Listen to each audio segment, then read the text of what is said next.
AOL is a fun place, so it's good to be in your headquarters. We actually parked in back.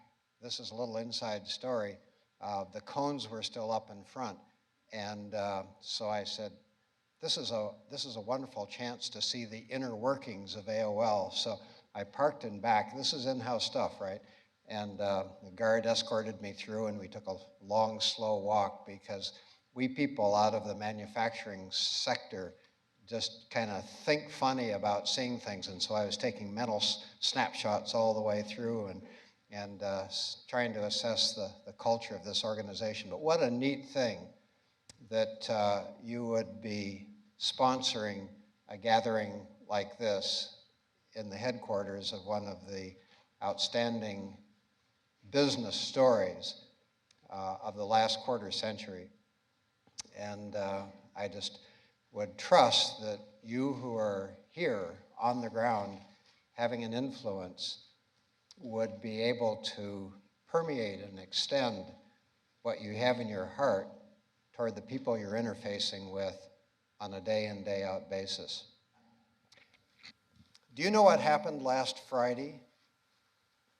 Last Friday was the 10th anniversary of the bankruptcy of Enron.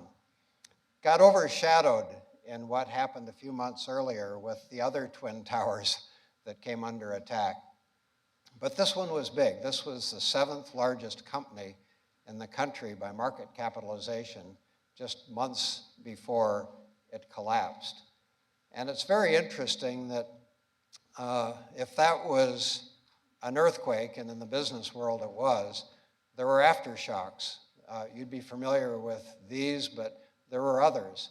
And during the months that followed, we were gripped by some of the nation's largest and most prestigious business executives being paraded before the media as they were on their way to trial and then eventually indictments. And those who remain, and Ken Lay passed away in 2006, those that remain, several of them still in prison. And it created a ripple effect that I think has had a profound impact on business in America, how the nation, how business is viewed. And I wonder, does Occupy Wall Street in some way tie back in to the besmirched image of corporate America that was launched with the fall of Enron? Enron today is almost like an iconic moment in American business history. But it's very interesting to me that almost in parallel with what was happening in the business world, there were people starting to emerge who had a different point of view. And one of them was Sharon Watkins. She was an insider at Enron, and as a VP of finance, became one of several people, whistleblowers, identified by Time magazine as people who were of a different breed, and they weren't going to allow uncommented the abuses within major organizations that could eventually lead to their downfall. And so she actually, a courageous woman, walked into the office of Ken Lay in August of that same year and in essence said, Mr. President, there's something rotten in Denmark. And she was spot on, of course. Her advice was unheeded, and we know the rest. Other people of courage, a different breed, and Lou Giuliano, who I have come to greatly admire and respect, and really the father of this undertaking, Lou and I met through the CEO Forum. And just to give you a little bit of a measure of the significance of this group emerging about the same time, is that some 200 plus executives account for between 6 and 7 million employees. So these are not back alley type of operations. These are some of the leading corporations in America whose executives have joined together in a quiet way to talk about how they can practically integrate their faith and their work. It hasn't gone unnoticed among some of the leading spiritual leaders in the country that there's something of real substance happening here. And Pastor Mike, who prayed earlier, is one of those who gets it, who sees that there's more to the work week than Sundays. Henry Blackaby, whose son Richard, I believe, was here just some months ago, and Billy Graham, an iconic figure, now 93, we need to pray for his health, have understood that there is something happening in the workplace that is huge in its significance. It's also telling to me that in July of the same year that Enron fell, Fortune magazine started getting a hold of the significance of what was happening. This was in July of that same year. And it's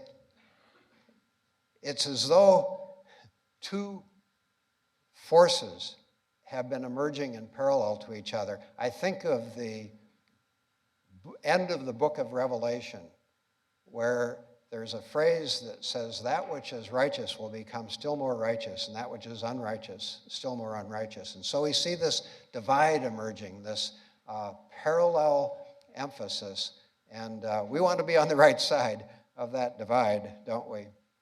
Well, it would have been enough for me to be a bystander and watching all of this from a distance, but actually I've had the privilege to be involved from some of the early years of this current emergence of the focus of faith in the workplace. And I want to just tell you a little bit about that story, because it's an improbable story.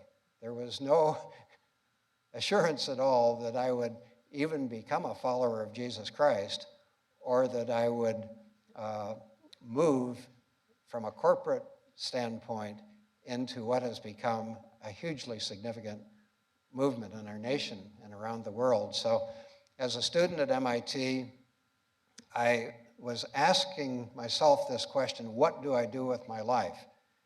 And a few of you have asked that question, haven't you, at some point? My inquiry created a conflict in me, because part of me said that if I'm going to do something that's really worthwhile, it has to be in some kind of church context. I didn't know what that meant.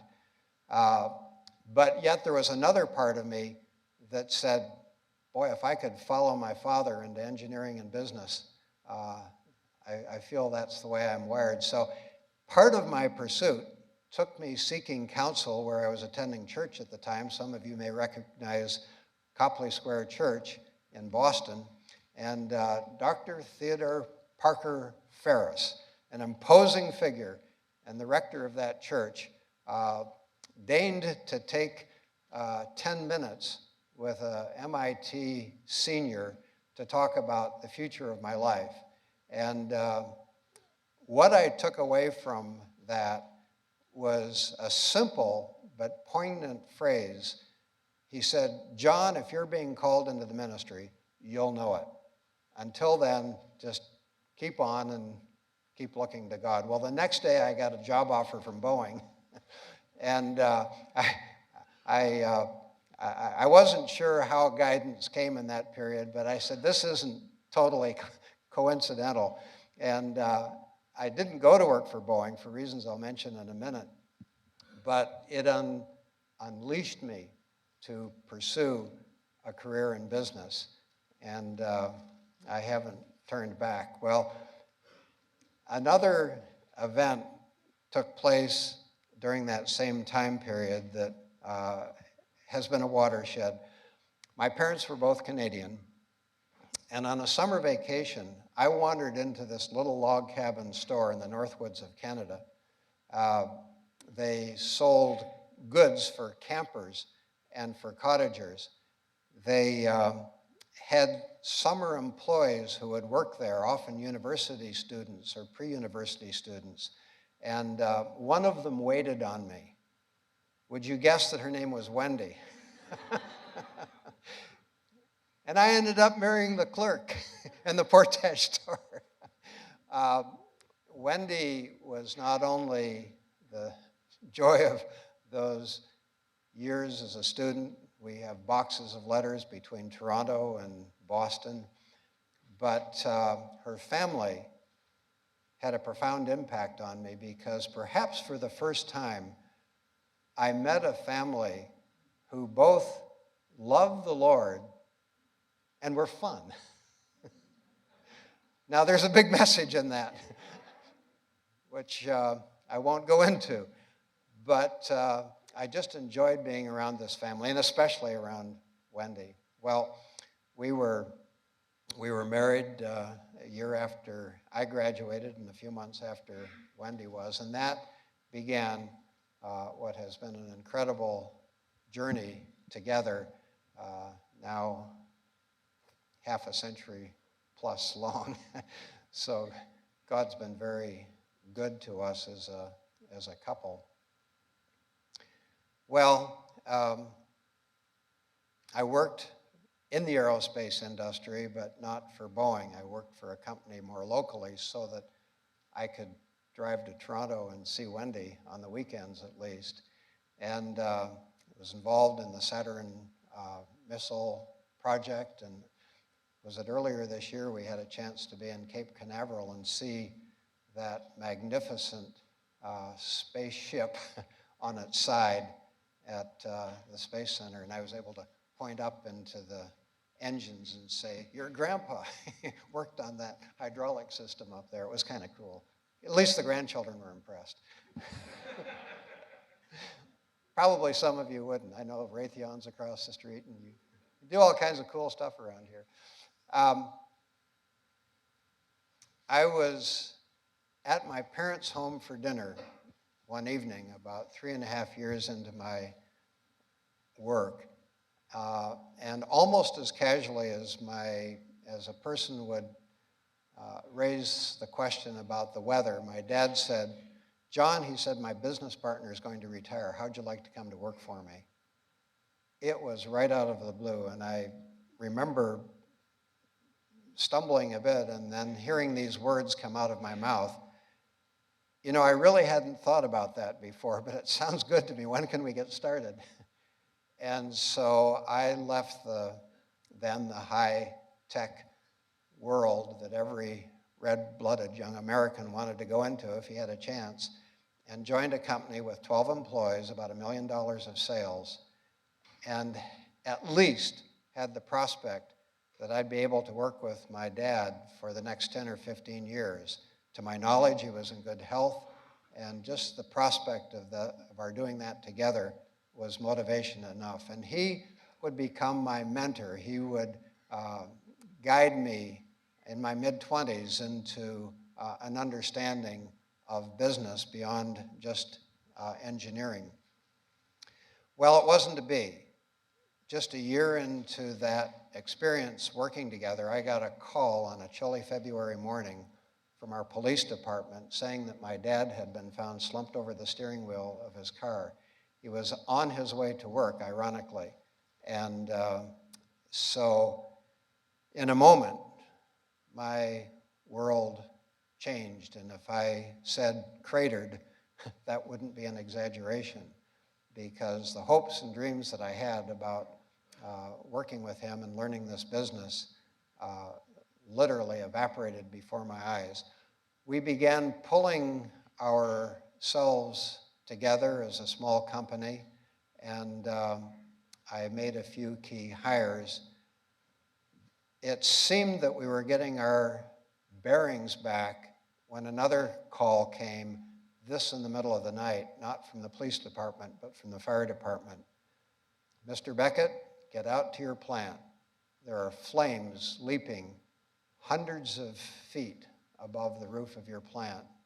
And I thought I was having a bad dream. Maybe some of you have had that experience, but it was it was a nightmare that turned out to be reality. And I got out to our plant in the middle of that night in August, and all that they said was true. We went into the plant with a volunteer fire department, and after fighting it through the night, realized that not all was lost. The damage was horrendous, but somehow we were able to rally our, by then, 15 or 18 employees together and begin the process of rebuilding the company. Well, huge impact from these two events, obviously. And yet, if you've been through experiences, anything like that, you know there's always a silver lining. And you say, what would the silver lining be on two hammer blows in rapid succession like this? The silver lining for me was that I realized that I wasn't quite so competent as I thought I was. And I went back to the faith that had been talked about as I went to church as a youngster and even in college, to my parents' amazement. I went back to a faith that had been modeled by Wendy and her family. And, you know, we engineers can leave very long heel marks across the stage of life. And I was resisting all the way until I came to a breaking point where I just said, I cannot go it alone. And not knowing all that it meant, or even a little bit about what it meant, I surrendered my life wholeheartedly to Jesus Christ. And I'll tell you, that was the watershed moment in my life, and everything that's happened since, and really even the things that happened before, I can trace back to that fulcrum, that point where I was no longer my own. I just read the other day one of my favorite passages in the scripture. It's found in 2 Corinthians chapter 5, verse 17. It says, if anyone is in Christ, he is a new creation. What an amazing reality. Old things are passed away. Behold, everything has become new. Isn't that an amazing, you talk about a watershed. Well, it was for me, and it created a problem for me. You say, well, what would be the problem? Now you've entered into this glorious new adventure of walking with Christ. The problem was that when I looked at my world, it was something like this. Now, there are people in this room who can identify with that kind of separation between these two worlds. And so the problem was, how do I reconcile it? I mean, in a way, there was an enormous tension built into the diagram that you see there. And so it was either to leave what I was doing and go back where I thought for many years I had to be if I were really going to serve the Lord, or it was to become very intentional about how I could take this newfound faith and bring it into the heart of what I felt called to do. I felt, beyond question, I was wired to be in business. And I resolved the conflict when I said, in effect, I'll do all that I can to bring my faith to my work, not knowing what that meant. So the conflict, in a sense, was resolved, but the journey was just beginning, because there's a big gap between making a decision like that and seeing it play out.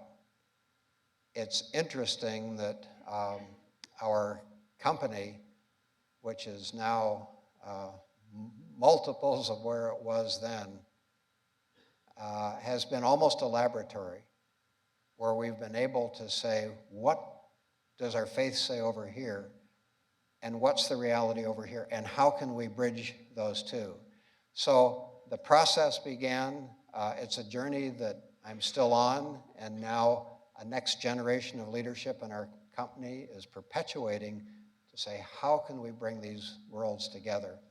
It was often through conflicts at work that we would be pressed to understand, does the Bible inform us on this? And one of the clearest to me happened early in this process when two employees were having more than a squabble with each other. It was getting ugly. And the question was, how would we resolve this? A passage in the Gospel of Matthew became the key that I could put in and turn that lock, because it says if you have an argument with anybody, go to that person and basically have it out. And if that doesn't get you anywhere, bring in some others, and there's a process. But I thought, let's see if we can't apply that practically. And we would literally get the two people in the room and say, talk it through, don't come out of the room until you've made some real progress. And I'll have to tell you, 9 times out of 10, or maybe even more, the problem resolves. And it usually goes back to some kind of a minor misunderstanding, something that was said, an offense that was created. But just that face-to-face endeavor to resolve it. I thought, this is brilliant. Why didn't I come up with this idea? But we have employed that practice now for decades and seen any number of issues resolved just by taking that straightforward biblical principle and saying, this doesn't just apply over in the church pews on Sunday. This applies to the work world every day. Well, as our company grew, we realized that we had to be more and more intentional about guarding the culture of the organization. One of the things that we did to implement this was to develop a roadmap of what we believed and why we believed it, and then to begin the arduous process of working that into the fabric of the organization. The backbone, the spinal column, if you will, of our statement of beliefs is what we call our core values. Most organizations have them. I'm sure AOL has them scattered around on bulletin boards somewhere. Ours are integrity, excellence, and a profound respect for the individual, all of which concepts can be traced right back to a faith-based root. And so when we seek to inculcate these in our organization, we're not bashful about saying these are enduring values. This isn't just the flavor of the month. These are concepts that have stood the test of time. And I would just point out that Enrons were almost identical. There's a little story in this. And of course, the story is that you've got to do more than get them off the wall. You've got to somehow work them into people's hearts. Here we are today. We're multiple companies. We still manufacture in North America. It's a little bit of an oddity in some circles, but we find this as a great place to make things. And we've had a very favorable growth in our market segments.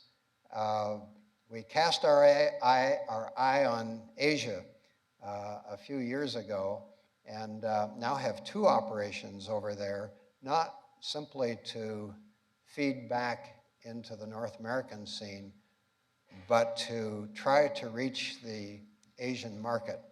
But more than that, to say, is it possible to take a corporate culture that has become distinctive here and have it transfer to a very different environment, one where there isn't the Judeo-Christian basis to work with, where people don't have the fundamental sense of right and wrong, where people have a different kind of ethic.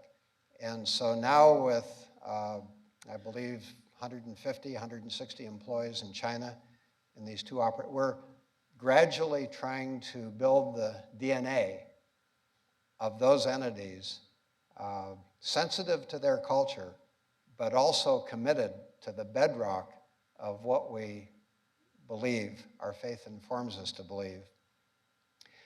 Our companies have grown, and I show you this graph with its peaks and more recently some valleys to say that it was really when I made that commitment to the Lord, if you can see the scale at the bottom, in 1965, it was minuscule. And I think there's sometimes a notion that you can't put success and faithfulness in the same sentence. And I just want to say that hasn't been our experience. We have seen success as we have tried to systematically apply and integrate our faith into what we do. So the different colors are the different entities within our business activities. Well, a surprise happened. I don't know whether things happen to you through phone calls. Today it's probably instant messaging from AOL. But this one was in the mid-90s from ABC. And the inquiry was this: Mr. Beckett, we hear that you're doing some things to try to connect faith and work. We'd like to do a story on you. And of course, I knew what that meant. I meant it was moving out from the cornfields of northern Ohio to a national scene. It meant running the risk of what happens every now and then in the media, where you tell the story one way and it comes out another. Felt prompted to say yes to this inquiry, and shortly after, a program aired on World News Tonight with Peter Jennings. Incidentally, he personally wrote this introduction, which I think is a bit of a miracle in itself, and his closing line was, in other words, they are using the Bible as a guide to business. So he was catching this wave that was coming ashore, actually ahead of many in the church, many in other aspects of the media. And I'm grateful for that. But I was still terrified as we watched this broadcast, because I did not know how they would take 15 hours of video that they had and interviews with employees, with customers, with suppliers, with people in the community, and how out of all of that they would produce a news piece. Well, I watched this with Wendy. I felt myself relaxing as the 4-minute segment unfolded, but it wasn't until I got a call from the correspondent about a half an hour later saying that she'd just spoken to headquarters in New York. They had more positive response from that 4-minute news segment than anything in the history of the evening news. And I just thought, something is up here. And that prompted me to get right out of my comfort zone and try to chronicle some of our experiences in a book that was published under the name Loving Monday a few years later. And so that's almost become a doorway into the window of what I now see happening globally. And it's brought me in contact not only with people like Lou, but some other great business executives. Remember I talked about a different breed emerging? And here was another member of our CEO forum, and I was sitting around a dinner table, Lou, in New York one evening. Dean was there, and our table host said, let's talk about the greatest challenges that we've had in business. And I captured a story that captured me when Dean Borgman, the CEO of Sikorsky, the United Technologies company, talked about a trip to a certain Middle East country, which he still hasn't identified for me for obvious reasons, that turned out to have a very different outcome than he expected.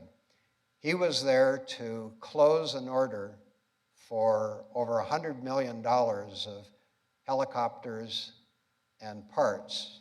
Sikorsky makes the Black Hawk helicopter. And on his arrival,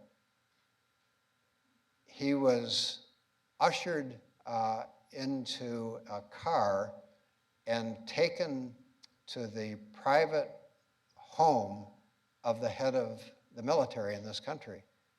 And he thought, certainly this is a celebratory dinner party and there will be lots of others involved.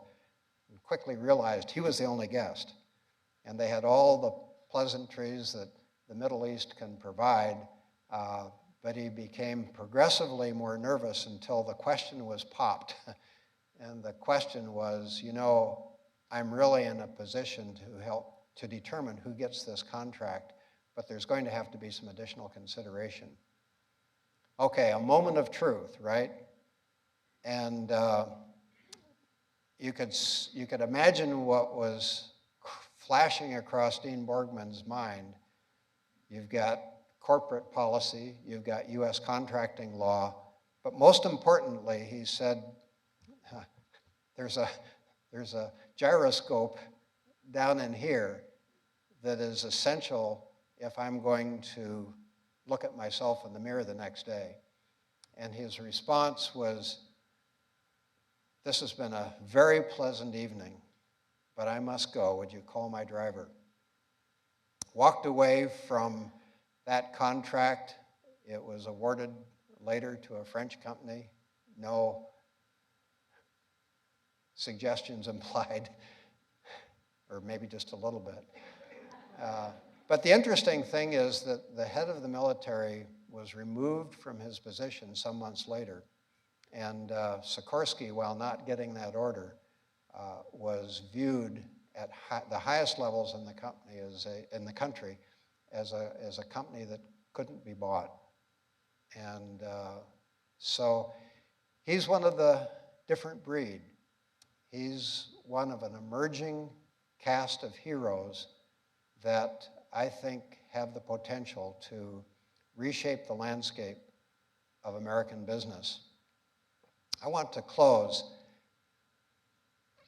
I think there are, or should be for us, a set of governing ideas that really do shape the culture of the organizations in which we serve and produce enduring results.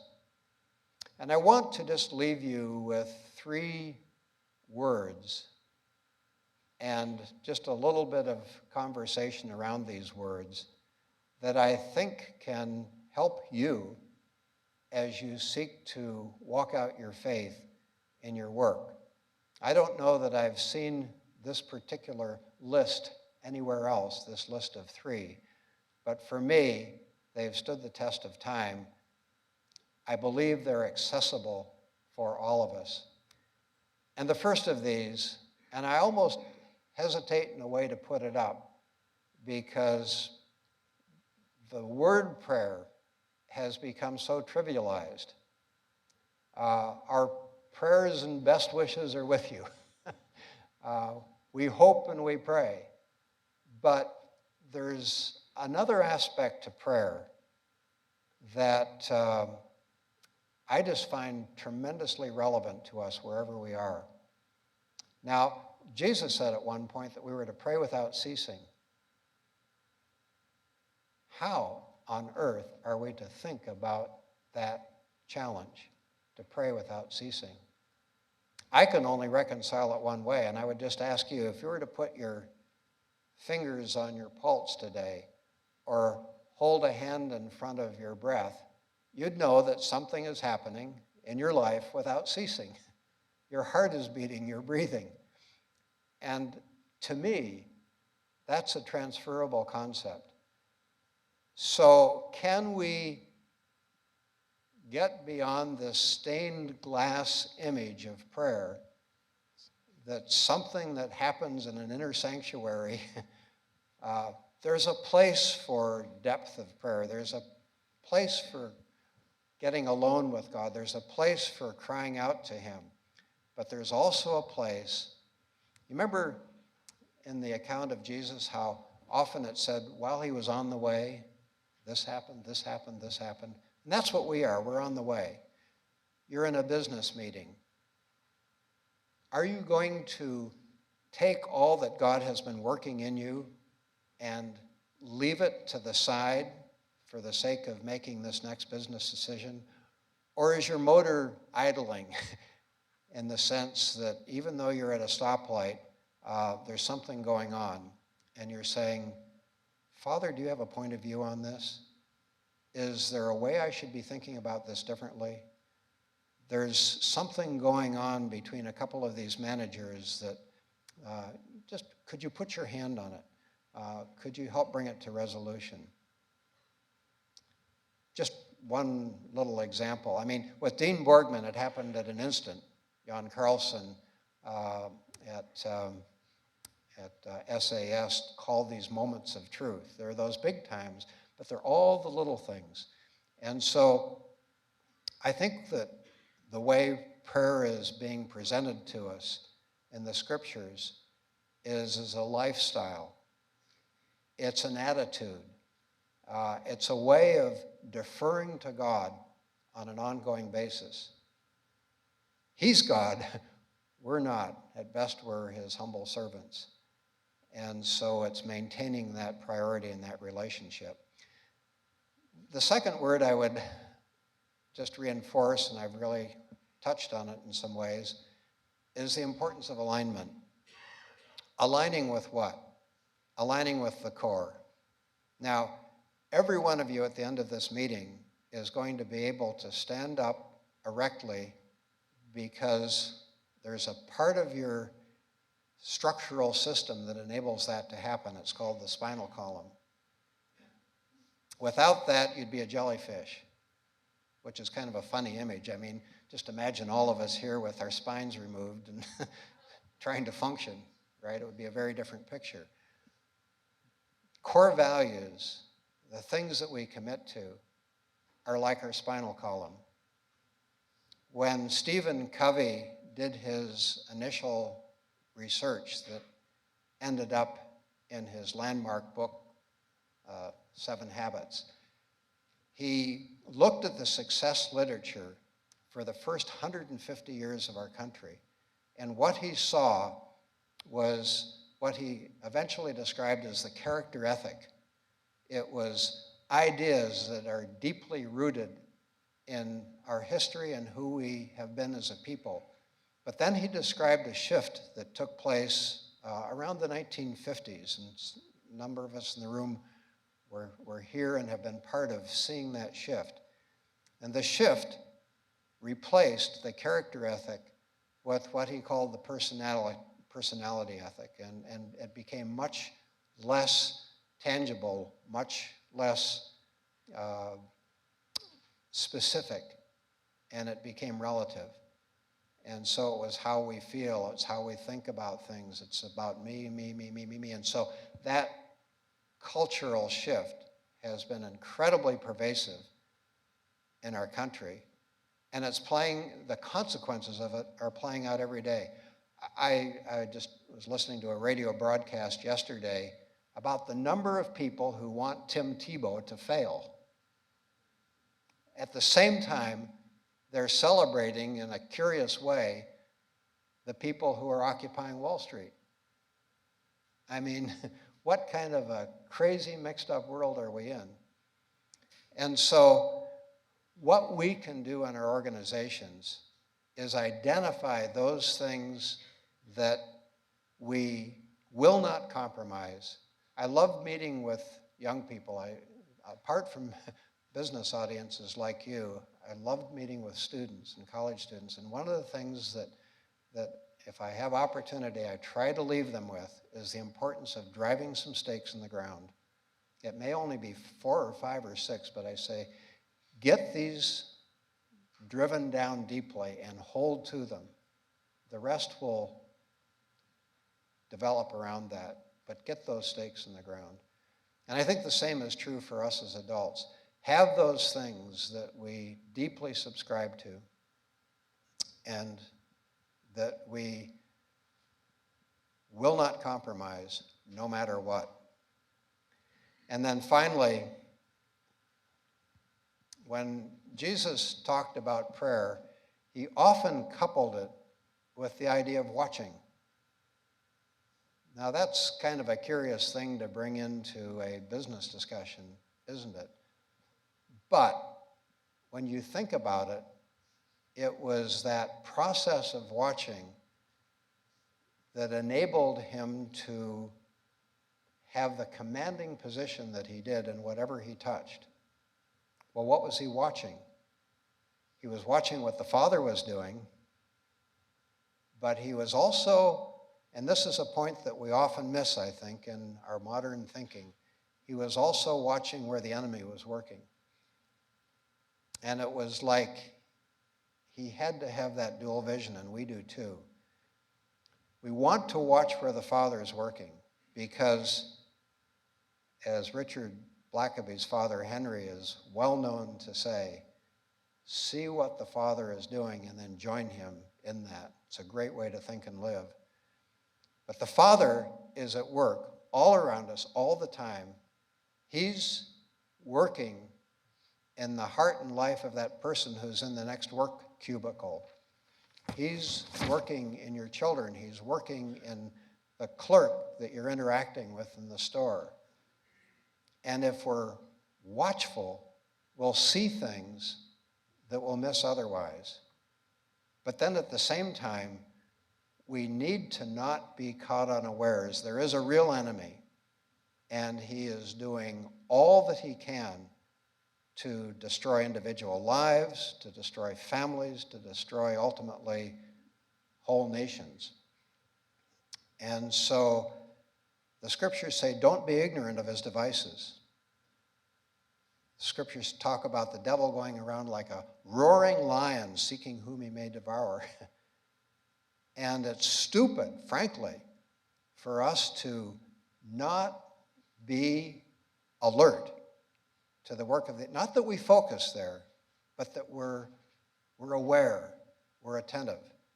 Because knowing that, we are granted an amazing spiritual authority where we can counter those spiritual forces in ways that will cause breakthroughs that cannot come about any other way.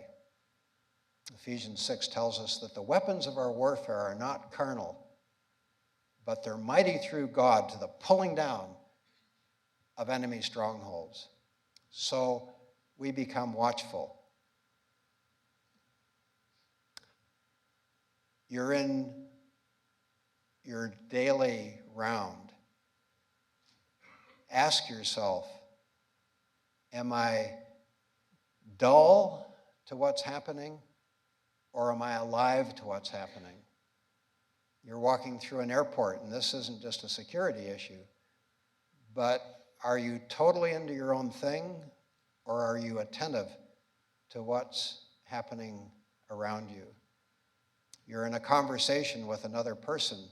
Are you, like I'll often do, looking at my watch, just trying to move on to the next thing? Or are you watching where there's something happening there that you need to know about it? I'll have to tell you, I mentioned a few of the watershed things in my life.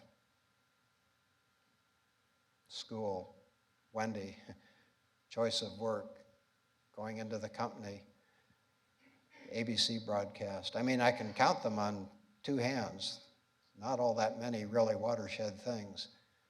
But none of them came about by plan. They came about because at the right time, they were brought into my life. And I think that's the way life's designed. We think we can get it all figured out.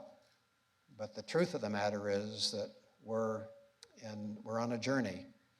And God is watching, he's involved, and at the right time, he'll bring us into exactly that situation that he intends for us. And that's the adventure of it, really.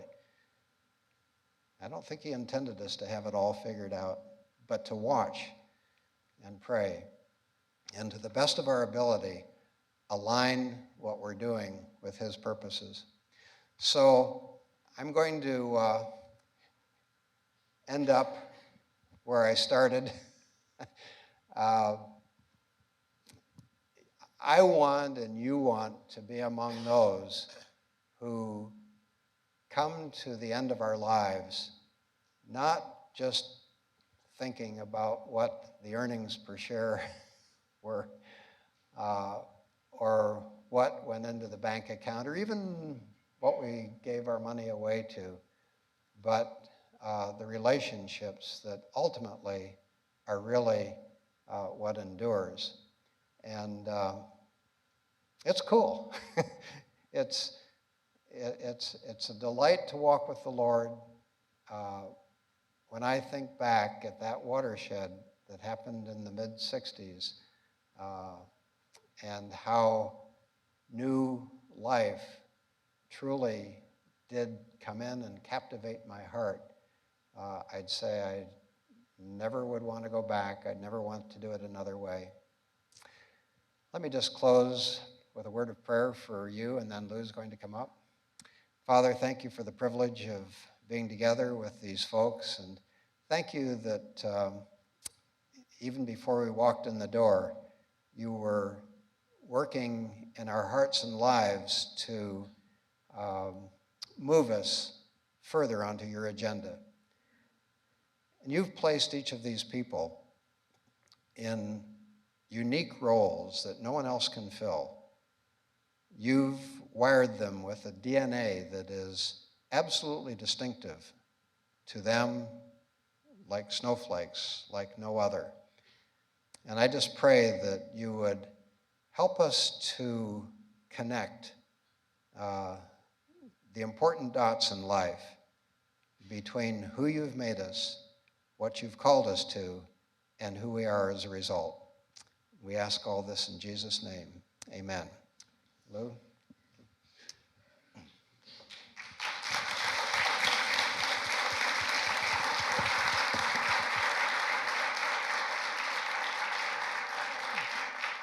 John, come here. Don't, you can't get away here. But on behalf of Workforce Ministries and all of our partners and all of the folks here today, I want to express our heartfelt thanks and appreciation for your sharing these watershed events, these powerful changes and the influences in your life, and being willing to be open and share your real heart and how that's impacted your life and the people around you. And I can tell you from personal experience that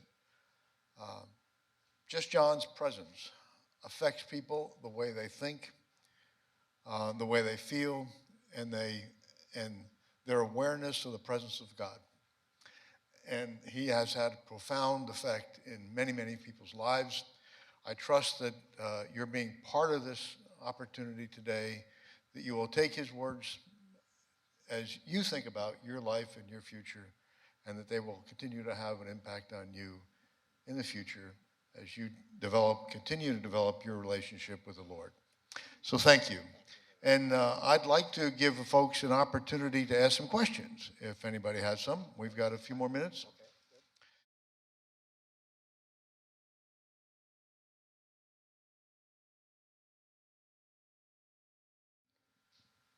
Well, I just look at my own life as an example of how God was working in ways that I had no idea. John Wesley talked about the concept of an invisible hand. And that imagery for me has been very, very relevant because I can see how situations and relationships were being steered in a way that ultimately resulted in my yielding. So, at one level we could be pretty depressed about the fact that we're 1 out of 10, but turn that on its head and say 90% of these people around us need something that we have been granted the opportunity to have. Now, how can we function strategically to be conduits because the Lord wants the hearts of those people. Scripture says that he would have all men to be saved and come to a knowledge of the truth. That's his desire. And so how can we let his light shine through us in a way that intersects those people at the right moment and in the right way? And I would just add this further thought. This was a bit of a revelation to me when I realized that on average, people have some 20 plus encounters with the gospel, on average, before they come to grips with the full reality of the truth. And so when we're interacting with other people in the workplace, we never know where we are in that process. We may be at the beginning of it, or we may be number 19. And I've had experiences with both. So I don't know if I'm getting at the heart of what you're after, but I think that even though it's not apparent to us, God is working. And it wasn't until I started writing that I could look back and see incidents that I'd forgotten about years earlier that were shaping my life. It was one of the values of writing, frankly, for me. So just take it as a truth that God is working all the time and really in every situation. Open our eyes, Lord, so that we can see it. If I could add to that comment, my experience is that very often the number is much more greater than 1 in 10, but you can't tell. Those people won't acknowledge it. They may have either they have the faith, or they're curious about it, or they know something, or they were raised in the faith, but they won't acknowledge it in the workplace. And just by making it okay to talk about faith with you kind of opens up those doors, and some will approach it, some will not. But it's very, very often, many more than 1 in 10, we just don't know.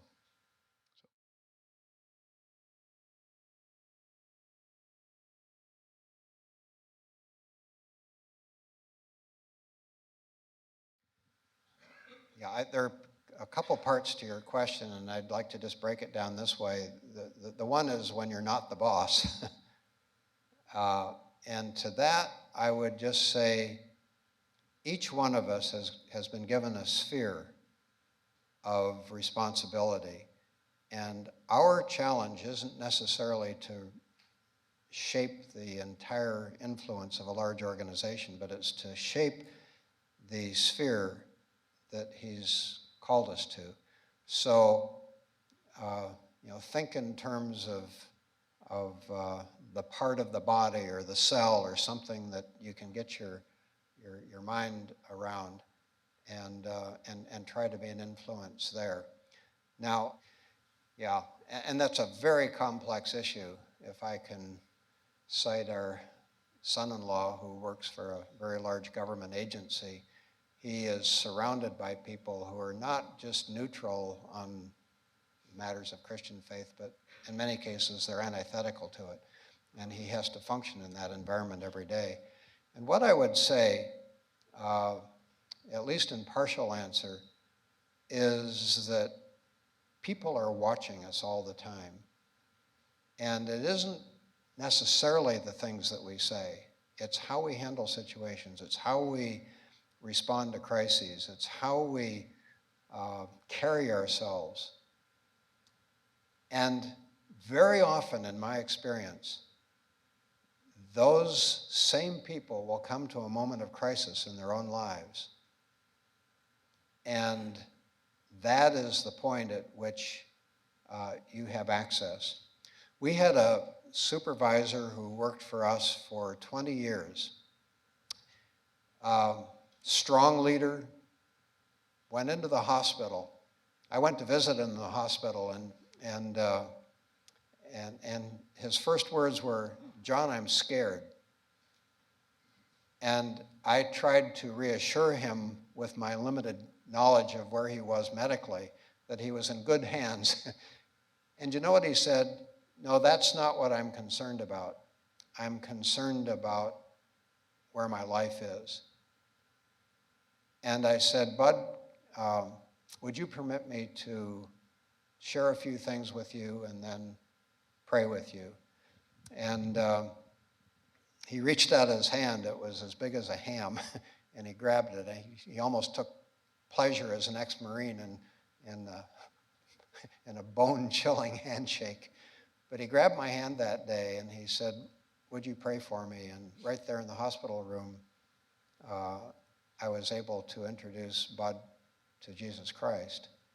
But you see, 20 years he was watching. And he told me later, he said, I scoffed and even ridiculed with other people some of the things that you stood for. But at that moment, it was meeting him at his point of need. And so he died some years later, but he died a believer because of a quiet witness, but then a crisis moment. And so I think we just have to have that confidence that, and you know, Pastor Mike, you don't have that privilege in the church because people are in and out. I mean, you have multiple privileges that we don't have, but the fact that we're working with people for 40, 50 hours a week is something that just doesn't occur in normal church circles. And so we need to see that as a strategic advantage that we have, and just try to be available and make the most of it. Great question. One more question? Anybody else? Nope, I think we're all done with questions. Good. So once again, if you'd all join with me in thanking John and his family for coming, we certainly appreciate your time with us today.